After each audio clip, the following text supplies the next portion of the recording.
안녕하세요, 시청자 여러분. 오늘도 이렇게 영상을 통해 만나 뵙게 되어 무척이나 반갑습니다. 주식은 중장기적으로 기업 가치를 선반영하는 경향이 강합니다.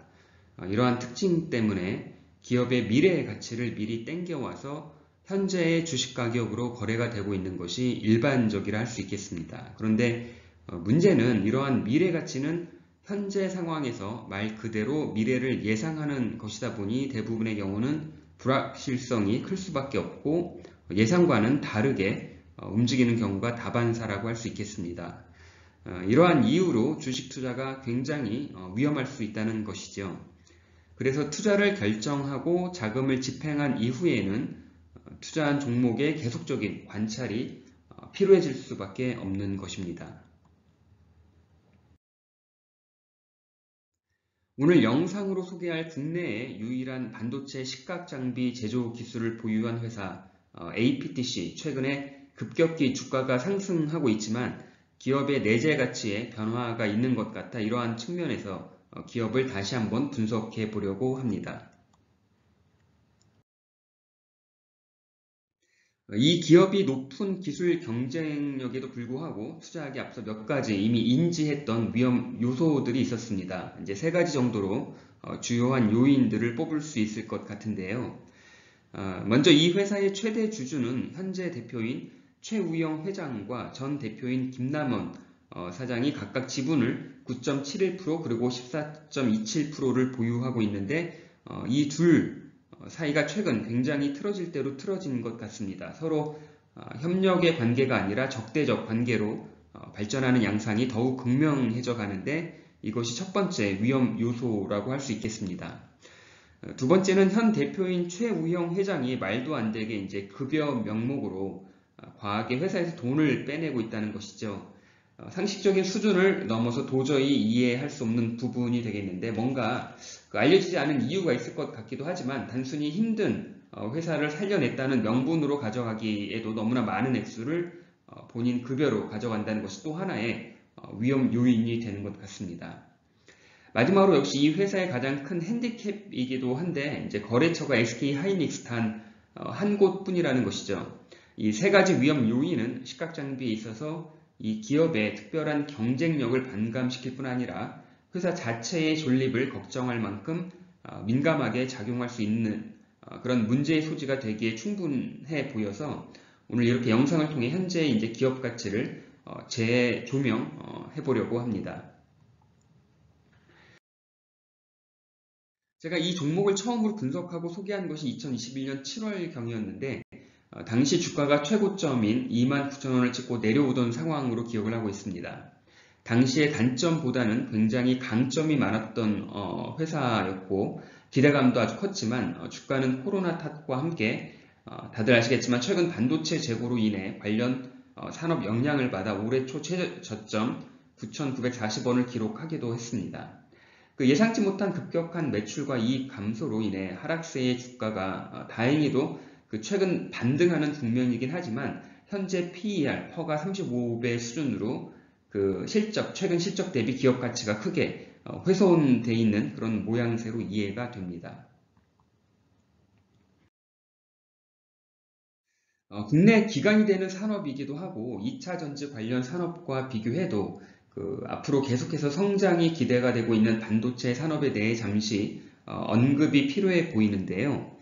반도체는 다들 아시겠지만 과거에 미국과 일본이 주도를 해왔습니다. 하지만 이것이 점차 국내의 삼성전자나 SK 하이닉스 그리고 대만의 그 TSMC 같은 기업들이 경쟁 우위를 점하면서 점차 그 주도권이 뒤바뀌게 되었습니다. 물론 지금은 비록 메모리 분야에서 국한되긴 하지만 그 삼성과 SK 하이닉스 같은 국내 굴지의 그 IDC라고 하는 종합 반도체 기업들이 세계적인 명성을 드높이고 있어도 뭐 여전히 비메모리 같은 분야나 그 팹리스 같은 산업은 미국이 경쟁력과 원천 기술력을 여전히 보유하고 있을 뿐 아니라 국가적 차원에서 또 많은 보호를 받고 있는 것이 현실입니다.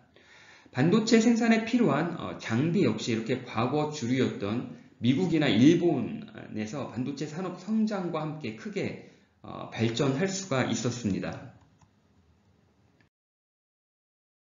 화면과 같이 미국의 이제 그 어플라이드 머티리얼즈, 그다음에 그 램 리서치, 그리고 일본의 그 토쿄 일렉트론 같은 이름만 들어도 쟁쟁한 세계적 반도체 장비 회사들은 자국 내 반도체 산업의 성장으로 인해 함께 그 사세를 키워올 수 있었던 것이지요. 특히 반도체 제조 공정 중에서 식각 장비는 고도화된 그 미세 작업으로 인해 기술 진입 장벽이 매우 높습니다. 앞서 언급했던 전 세계에서 세 개의 회사가 거의 다 시장을 점유하고 싹쓸이하고 있는 것이 사실인데요. 하지만 종합 반도체 회사인 국내 삼성전자와 SK 하이닉스는 미국과 일본 그런 업체보다 이제 후발 주자로서 굉장히 빠른 속도로 경쟁력을 높였던 것에 반해 국내의 이제 반도체 장비 회사들은 상대적으로 기존에 강력한 경쟁력을 보유한 이러한 글로벌 반도체 장비 회사들의 경쟁조차 할 수가 없었다는 것입니다. 그런데 여기에 도전장을 내민 사람이 있었죠. 바로 APTC를 창업한 김남원이라는 사람인데, 이분은 서울대 금속공학과를 졸업하고 미국 스탠포드 대학에서 유학을 마치고 세계적 반도체 장비 회사로 알려진 그 어플라이드 머티리얼즈에서 일을 하게 되는 기회를 얻습니다. 그러더니 결국 어플라이드 머티리얼즈를 그만두고 본인이 직접 회사를 창업하여 식각 장비를 개발하게 되는데, 그 회사가 바로 지금의 APTC인 것입니다. 창대한 꿈으로 기업을 창업했지만 역시 현실에서 기업 경영은 쉽지가 않았습니다. 이것이 기술력이 있어도 반도체 회사에서 테스트를 해주지 않으면 납품 자체가 안 되기 때문에 이제 높은 기술 장벽뿐만 아니라 그 앞에 있는 선단 회사들의 협조가 필요한 필요하기 때문에 그렇습니다. 그때 구세주같이 등장한 사람이 있었는데 바로 지금 현 대표인 최우영 회장이었습니다. 이분은 당시 KB 인베스트라는 옛 장은 창업 투자라는 그 엔젤 회사죠. 엔젤 투자 회사인데 그 스타트업의 발굴 투자를 담당하고 있었습니다. 당시에. 그 유명한 설화가 하나 있는데 이미 세계적인 의료기기 이제 기업으로 성장한 인바디 아시죠, 다들? 여기에 초기 투자에서 굉장히 큰 성공적인 성과를 이룬 전문 투자자였다고 합니다. 이분이 국내 그 조동성 교수의 한국 반도체의 신화라는 책을 읽고 반도체에 관심을 갖게 되었다고 합니다. 그래서 이제 인바디에 이어서 반도체와 디스플레이 장비 회사로 눈을 돌려 투자를 하기 시작했는데, 그렇게 이제 20년 이상 경력을 쌓았고 그 APTC라는 기업의 가능성을 보게 돼서 2003년부터 투자자로서 투자를 진행해 왔다고 합니다. 이들 두 사람은 사업 파트너로서 초창기에는 서로 사이가 좋았는지까지는 모르겠지만 아무튼 비즈니스적인 측면에서는 서로 이제 필요한 불가분의 이제 존재였던 것 같습니다. 하지만 이 둘 사이에 이제 급격히 금이 가기 시작하게 되는데요.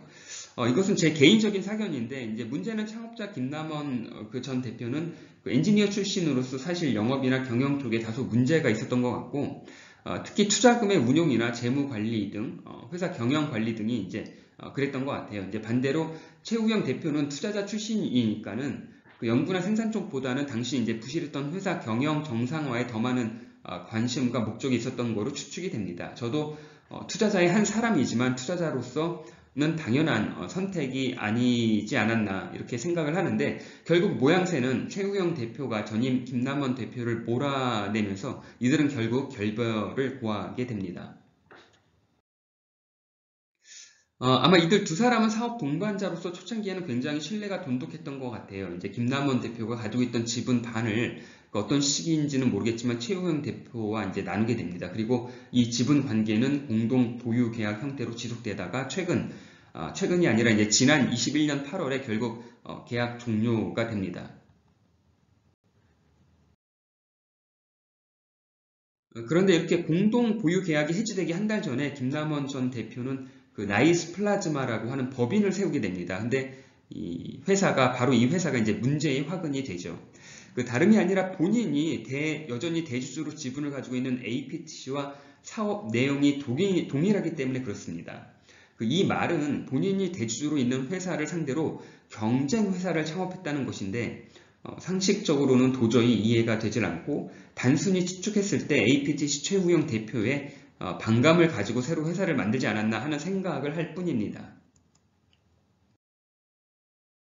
그리고 작년 말과 올해 초 이렇게 APTC의 신주 발행 무효 소송과 함께 의결권이 있는 전환 우선주 발행에 대해서 그 김남원 그 전 대표가 대놓고 무효 소송을 APTC를 상대로 법원에 이제 제기하게 되는데 이제 대놓고 이제 방해를 합니다.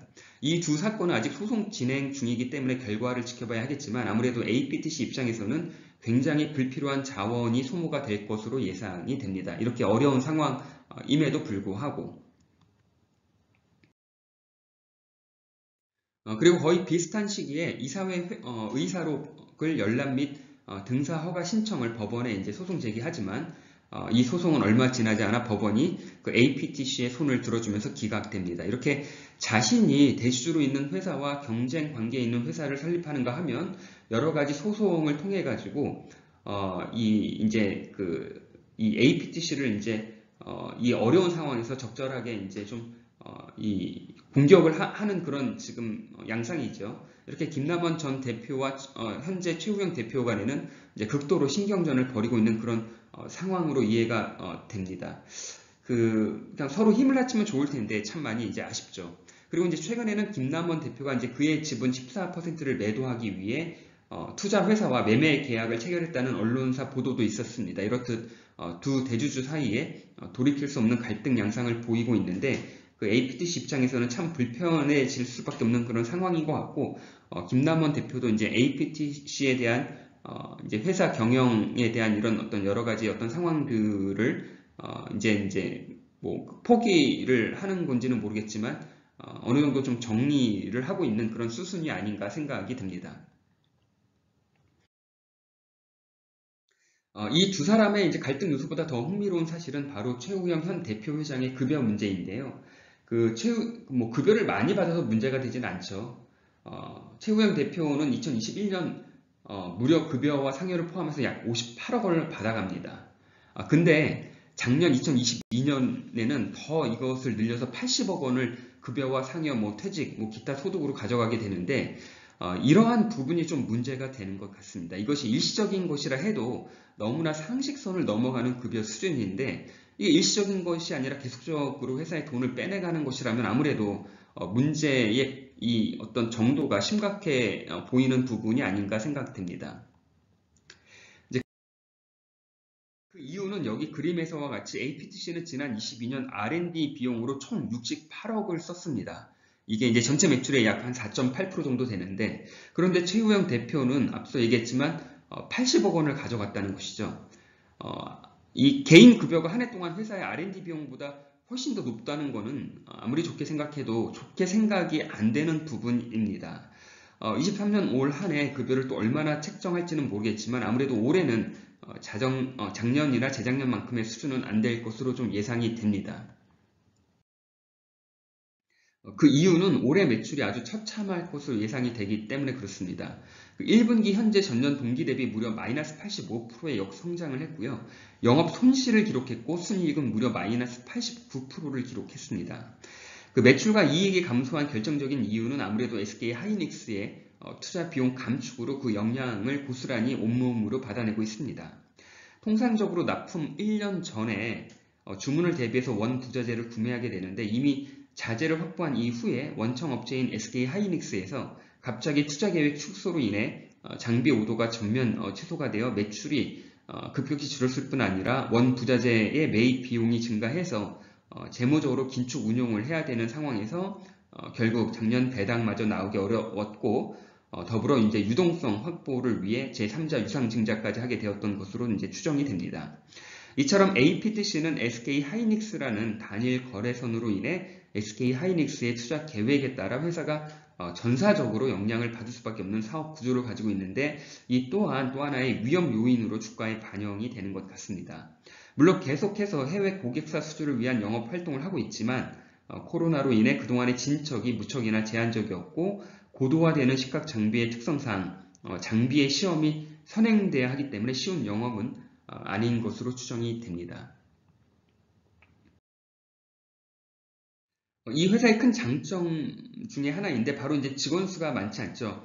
이런 어떤 기업의 어떤 경쟁력도 있습니다. 고정비 부담은 적다는 것인데 직원이 모두 63명인데 22년 매출은 21년보다 떨어졌지만 여전히 1,400억이라는 견조한 실적을 올렸고, 올해는 아무래도 조금 더 하향될 가능성이 크지만 여전히 매출 원가나 판매 관리비 등 매출과 이익 면에서 굉장히 효율적인 측면이 있다는 것입니다.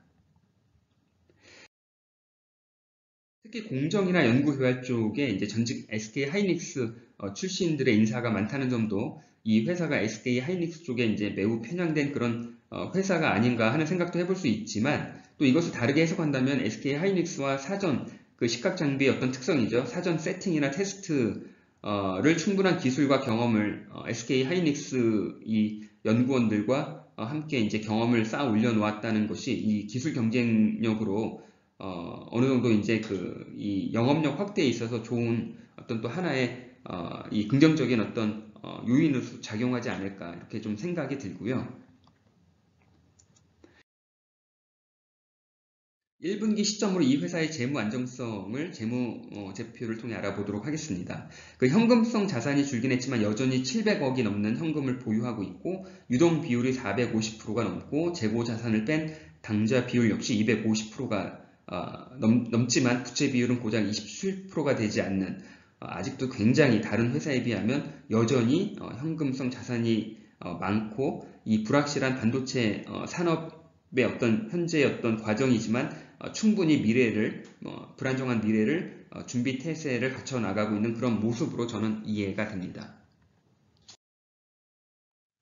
그리고 한 가지 더 재미있는 사실이 최근 수급 관계인데요.